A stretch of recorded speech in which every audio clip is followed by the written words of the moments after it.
How's it going, you guys? Last couple weeks I've been following this guy on YouTube who I don't want to name because I feel like his information is harmful. I feel like it's counterproductive.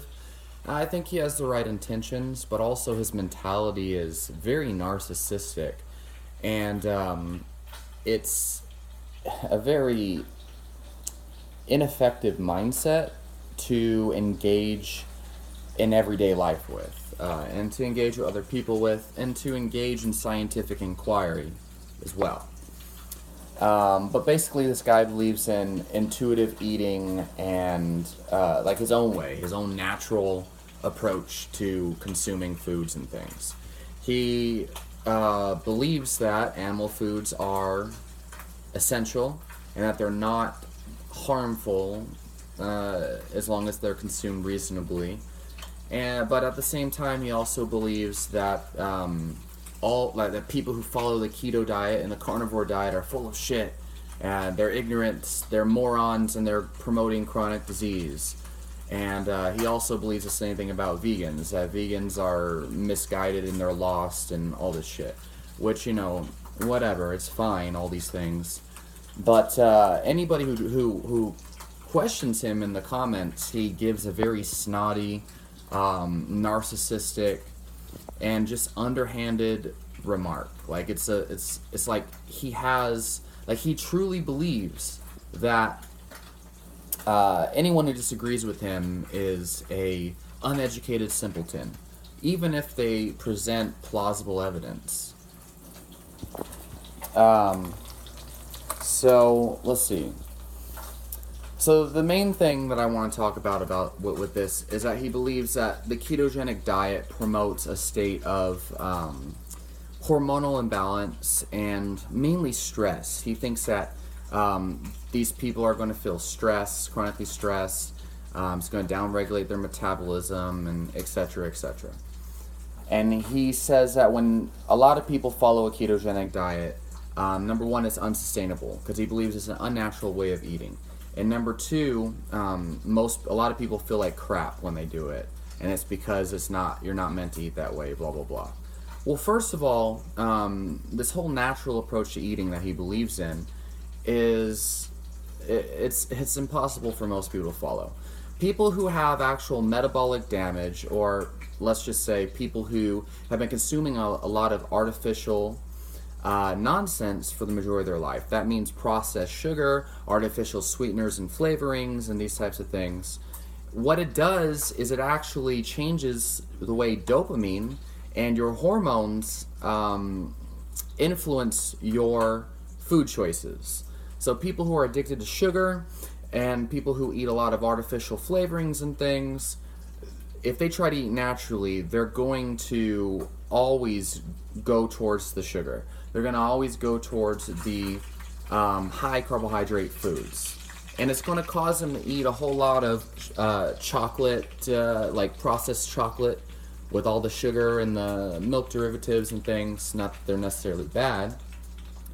And it's going to cause them to overconsume a lot of malnourishing foods with very little balance. And they're going to find it very hard to consume nourishing foods that they actually need. And the ketogenic diet causing stress and things like that, metabolic stress and things like that.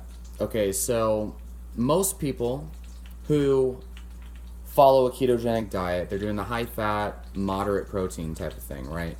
Well, if you actually increase your protein and only eat fats when you feel like it, rather than forcing yourself to eat fats to maintain some kind of ketogenic macronutrient ratio, what you'll find is the keto flu doesn't really affect you nearly as much. Your exercise performance actually increases drastically, and people generally feel a whole lot better while reversing most of their chronic diseases. And this is the main reason why people follow a ketogenic diet, even with traditional high-fat macro ratios, is that it is very common for people to reverse diabetes, to reverse thyroid issues, to reverse Crohn's disease and autoimmune disorders, and to actually improve their blood markers to ratios that are considered preventative of cardiovascular risk, or actually lowering their cardiovascular risk. How about that?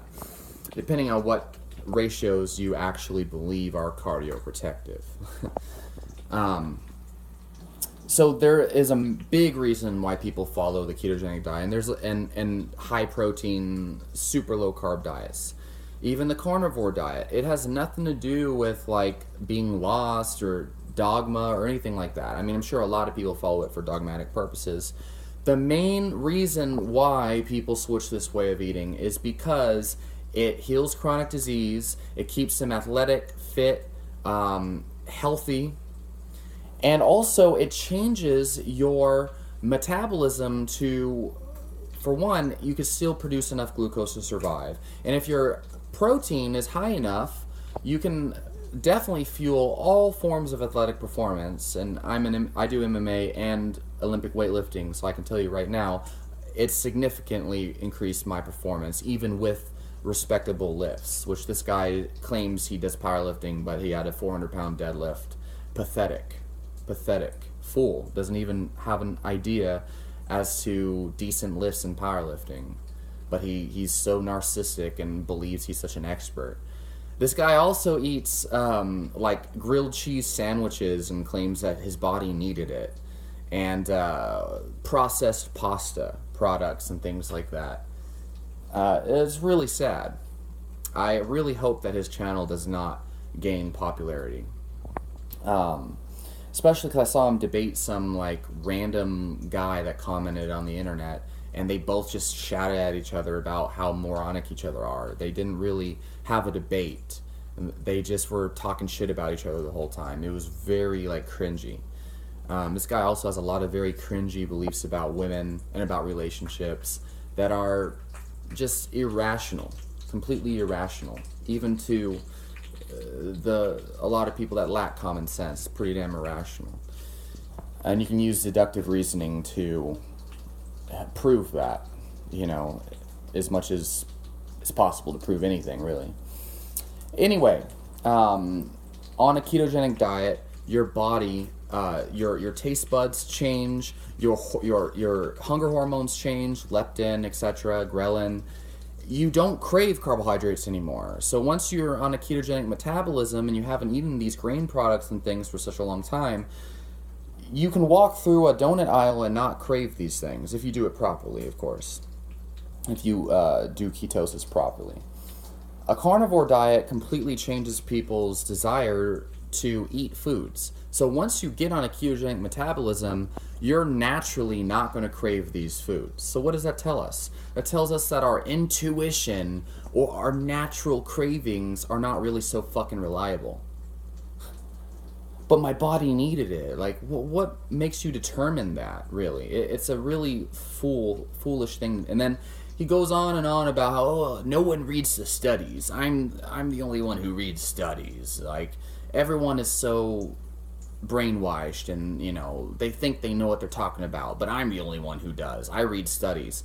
But then all of his videos are just him making ad hominem attacks on most people and hardly referencing science. And then when he does, it's pretty basic, pretty